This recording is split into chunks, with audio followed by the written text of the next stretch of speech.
E aí deu para perceber, né? Ela falou que estava cantando daqui, olhando para o cantinho ali, e era também uma forma de declarar para o amor dela que esse amor não pode ser apagado, né? E para nós como igreja, é algo extremamente especial nós podermos celebrar bodas de casamento em meio a um culto também, a um culto de oração. E o que essas coisas têm a ver?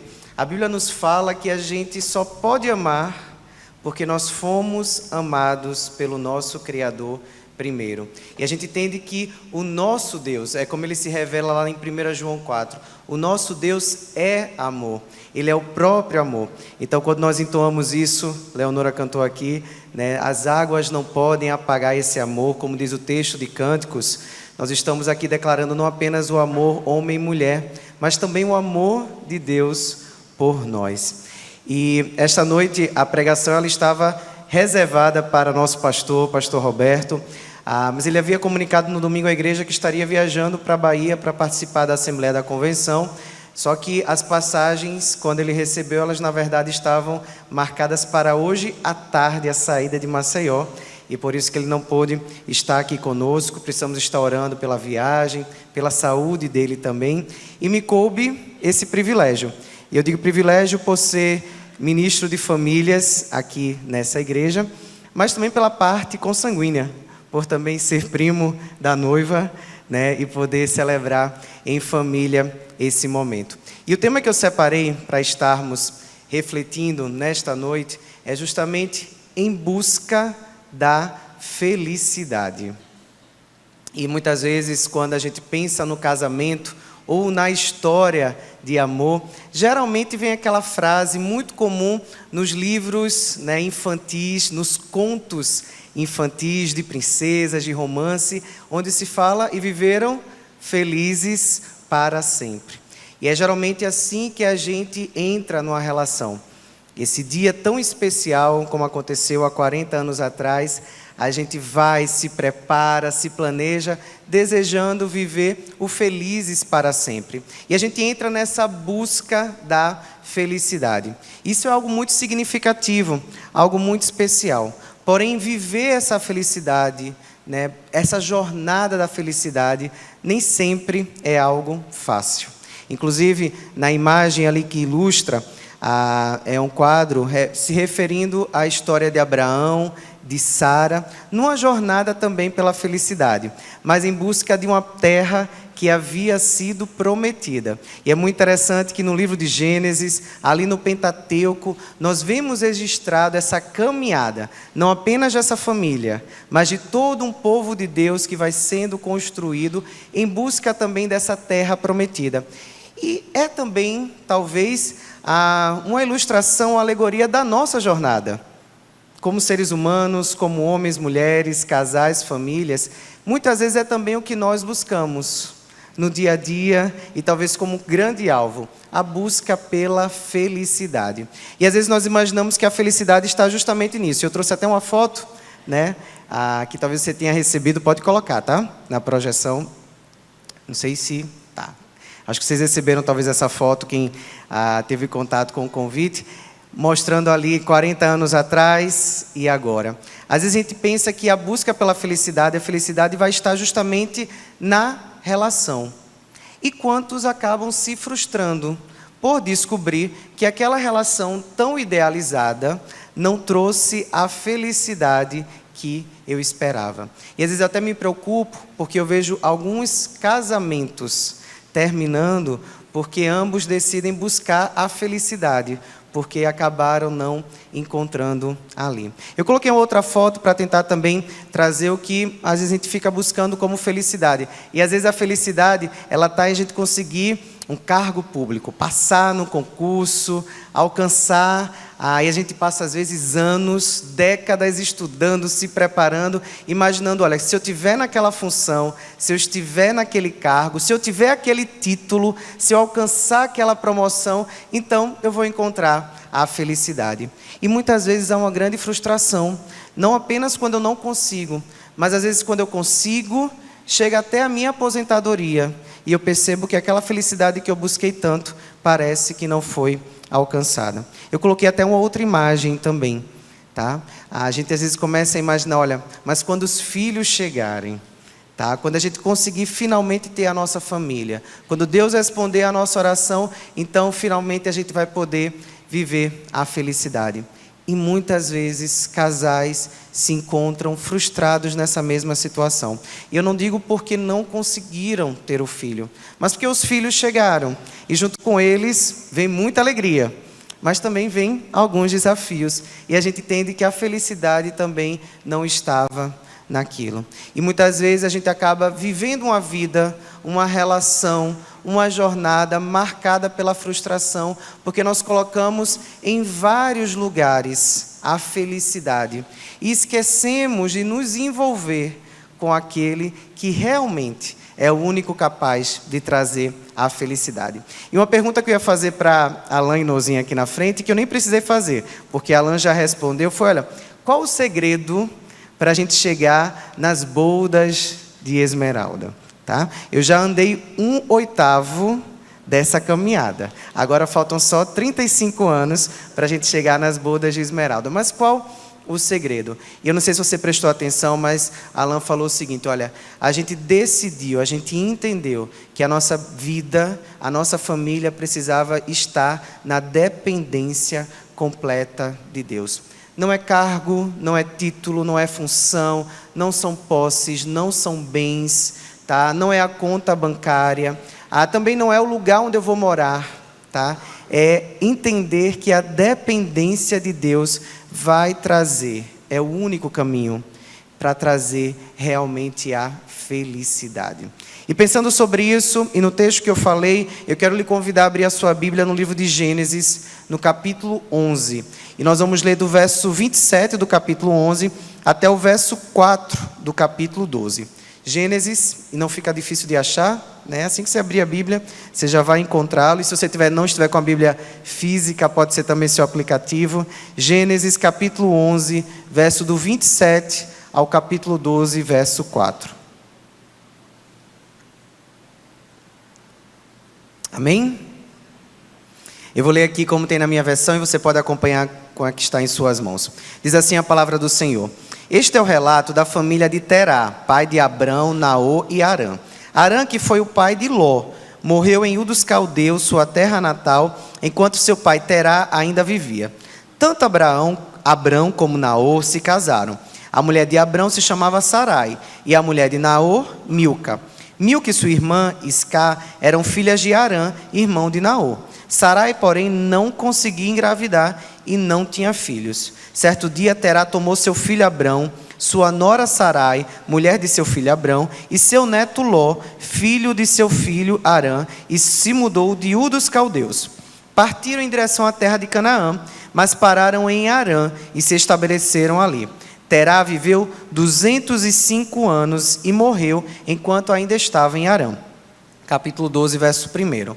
O Senhor tinha dito a Abrão, deixe sua terra natal, seus parentes e a família do seu pai e vá à terra que eu lhe mostrarei.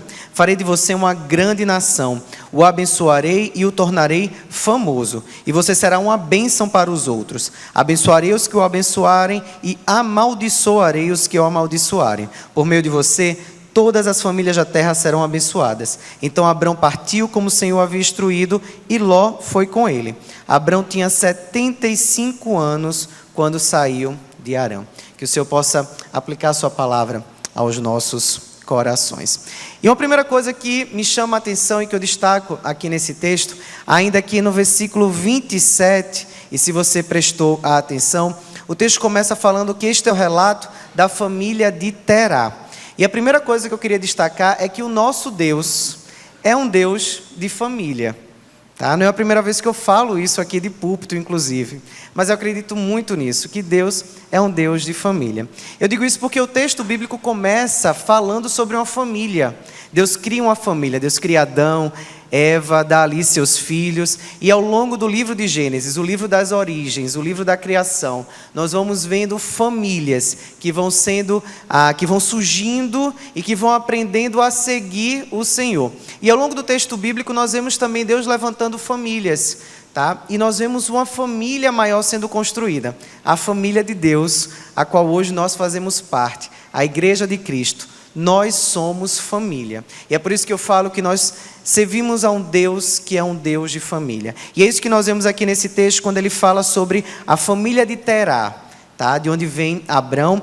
E no capítulo 12, no verso 3 que nós lemos, o texto fala, Deus prometendo a Abraão que por meio dele, todas as famílias da terra seriam abençoadas. E aí nós vemos aqui que a bênção, ela vem de uma família para todas as famílias. Isso nos leva, inclusive, a pensar, olha, o que é que nós temos feito como famílias?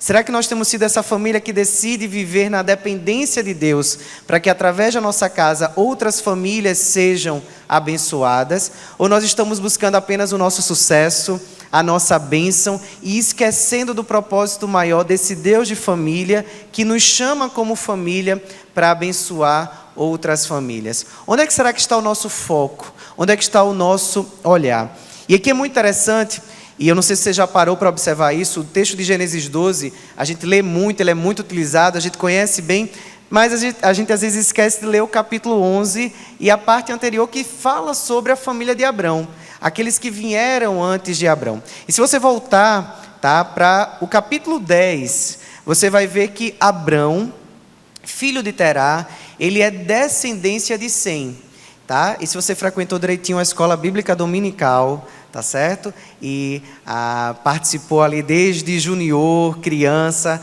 aprendendo desde a Arca de Noé, você vai lembrar que Noé tinha 3 filhos. Lembra o nome deles? Sem, Cão e Jafé, não é isso? E dos filhos de Sem vêm os semitas. Sem, ele tem filhos e a descendência de Sem está ali no capítulo 10.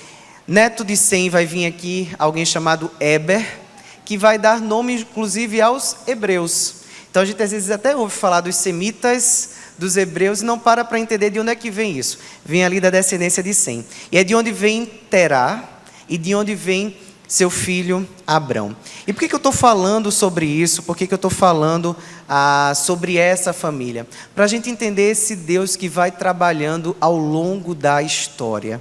Tá? Aquilo que você faz hoje, aquilo que você planta hoje, aquilo que você constrói hoje, aquilo que é prioridade na sua vida hoje, não vai ficar apenas na sua geração. Aquilo que você planta hoje, aquilo que você prioriza hoje, tá? Vai repercutir nas gerações vindouras.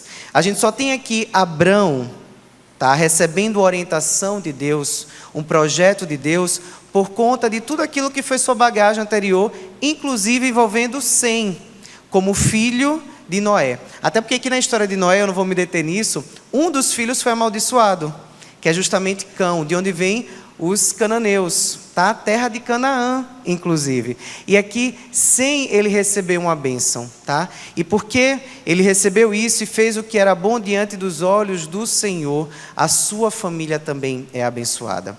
Eu falei que Deus é um Deus de família e eu não sei para onde você tem olhado. Eu não sei o que você tem priorizado no seu lar. E às vezes a gente gasta tanto tempo priorizando aquilo que não nos vai levar para a real felicidade, para aquilo que não vai impactar as próximas gerações. E eu fiz questão até de comentar sobre a vida de Dona Leonor, né?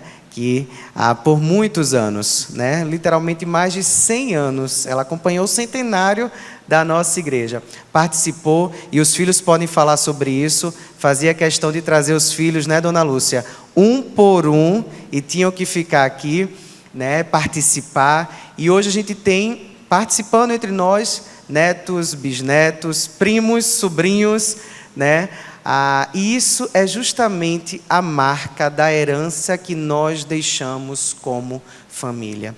Às vezes a gente se preocupa muito na escola em que nosso filho vai estudar.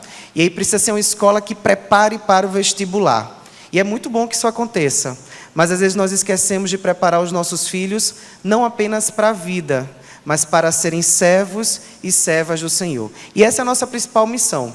Muito mais do que o emprego que nossos filhos vão ter, muito mais do que os títulos que os nossos filhos vão ter, tá? É o Deus a quem nossos filhos vão servir. E é isso que a gente começa a plantar desde agora. A nossa experiência com Deus nos faz viver aquilo que Ele tem como propósito para nós. E é nessa experiência de família, tanto a família humana, a família nuclear, como na família igreja, que Deus realiza os seus propósitos. Então, se você quer viver os propósitos de Deus para a sua vida, permaneça firme nele, na sua família de origem, mas também na sua família igreja.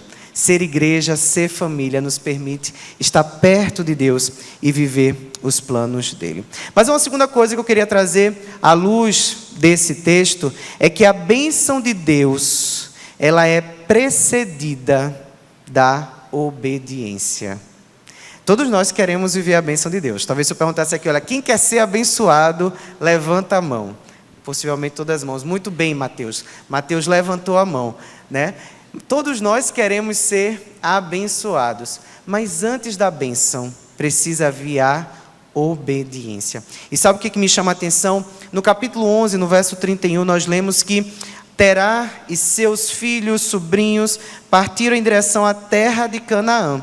Mas no meio do caminho pararam em Harã e se estabeleceram ali. O texto não fala por que foi que Terá parou. Se você for ler alguns comentaristas bíblicos, historiadores, você vai encontrar talvez possíveis razões, e alguns defendem até razões religiosas, porque essa era uma região, inclusive, um local extremamente religioso, de peregrinação ao Deus da lua, e alguns defendem que Terá havia parado ali por conta disso. Como o texto bíblico não nos diz, eu não tenho como afirmar por que ele parou. Mas o que me chama a atenção é que ele estava numa jornada em direção à terra de Canaã, que é muito interessante perceber que era também o propósito de Deus para eles. Inclusive ele renova e reforça isso para Abrão. Mas Terá parou no meio do caminho. E se você continuar o texto no versículo 32, vai ver que Terá morreu ali na terra de Harã.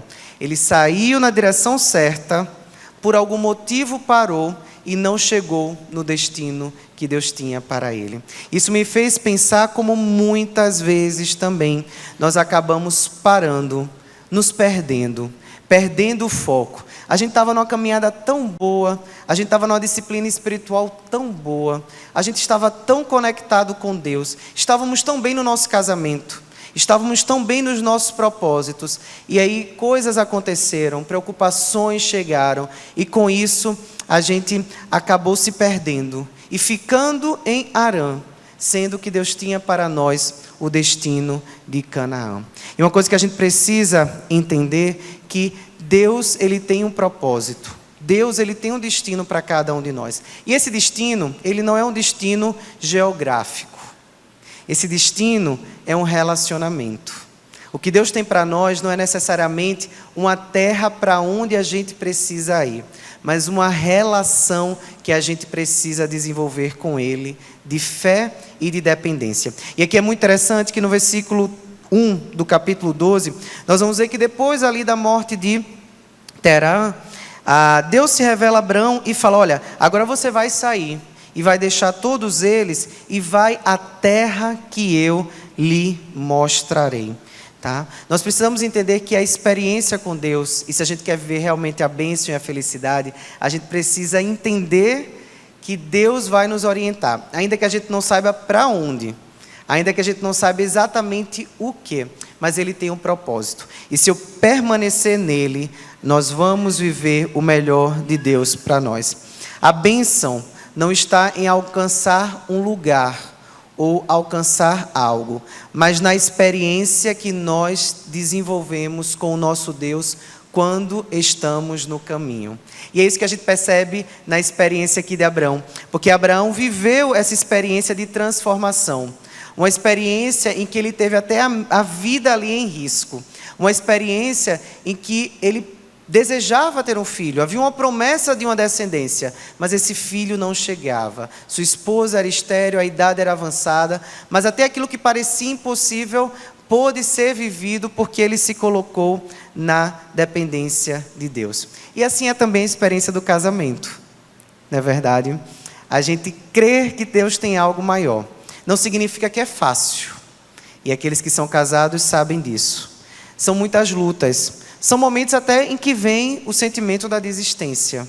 mas nós precisamos lembrar a quem nós servimos, quem nós dependemos e o alvo que nós temos. Há um projeto maior. Se nós estivermos engajados nesse propósito e com o Deus do propósito, a gente consegue viver o que Deus tem de melhor para nós e a gente chega na terra prometida. A gente chega na felicidade que não é um lugar, mas como eu falei para vocês, é uma relação com esse Deus que nos faz feliz, apesar de, independente daquilo que estamos vivendo. Mas há uma terceira lição que eu queria destacar, é que seguir os propósitos de Deus também não vai nos isentar de passar por dificuldades.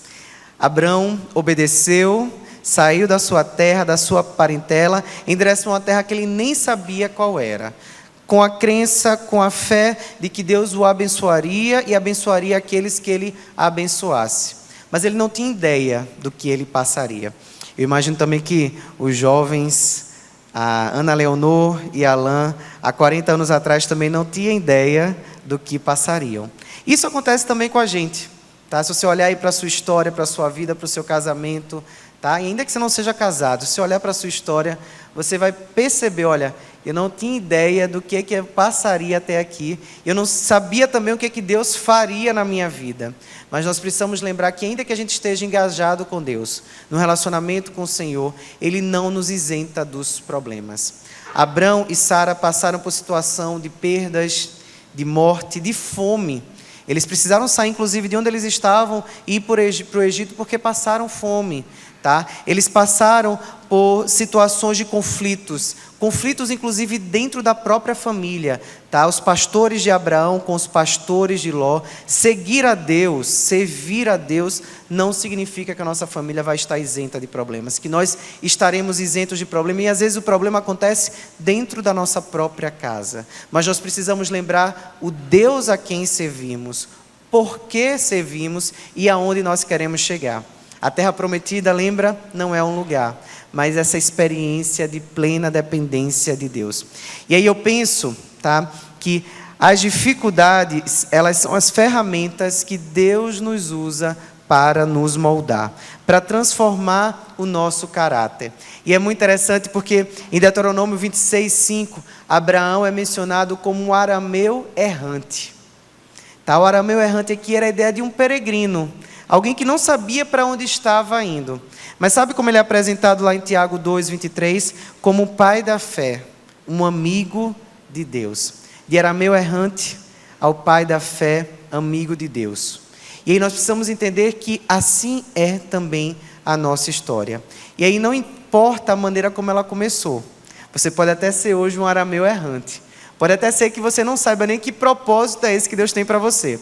Talvez você tenha sido convidado até pelo casal e você nem tenha a prática de frequentar uma igreja, tá certo? Mas independente da sua história, do que você tem vivido até aqui, Deus ele tem esse poder de te transformar de um arameu errante a um amigo, uma amiga de Deus. Mas isso vai ser fruto da sua experiência com Ele. Isso vai ser resultado, inclusive, das dificuldades pelas quais você vai passar. E pensando em casamento, uma coisa que eu sempre converso com os casais é que se há algo valioso nessa experiência da Esmeralda, é olhar para as dificuldades e entender como elas serviram para nos unir, para nos fortalecer. Não são os momentos bons que unem um casal, são os momentos de dificuldade que fortalecem a união. Inclusive a esmeralda é uma das pedras mais preciosas que existem, tá? E ela tem uma grande durabilidade, porém ela ao mesmo tempo é extremamente sensível à temperatura, sensível ao risco e sensível inclusive ao choque. Tá? Algo tão precioso pode facilmente se desfazer, se destruir. Assim também é a relação. Ela é construída na dificuldade, mas se ela não for cuidada, ela se desfaz. E é por isso que a gente tem a responsabilidade de nutrir, de cuidar dos nossos relacionamentos. E aí a gente precisa entender que Deus ele vai sim usar a dificuldade para nos moldar, mas também para se revelar através de nós. E Tiago, no capítulo 1, no versículo 2 e 4, Tiago fala o seguinte: olha, meus irmãos, considerem motivo de grande alegria o passarem por qualquer tipo de provação, pois sabem que quando a sua fé é provada, a perseverança tem a oportunidade de crescer. E é necessário que ela cresça, pois quando estiver plenamente desenvolvidas, vocês serão maduros e completos, sem que nada lhes falte.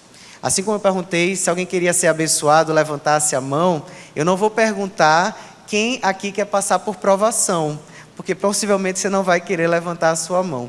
Mas Tiago é muito claro a dizer, olha, fiquem felizes quando a provação chegar, porque ela é quem vai trazer perseverança. E ao passarem por isso e desenvolverem a perseverança, sabe o que vocês vão encontrar? Maturidade e plenitude. E aí, mais uma vez, quem não quer viver maturidade e plenitude, inclusive no casamento?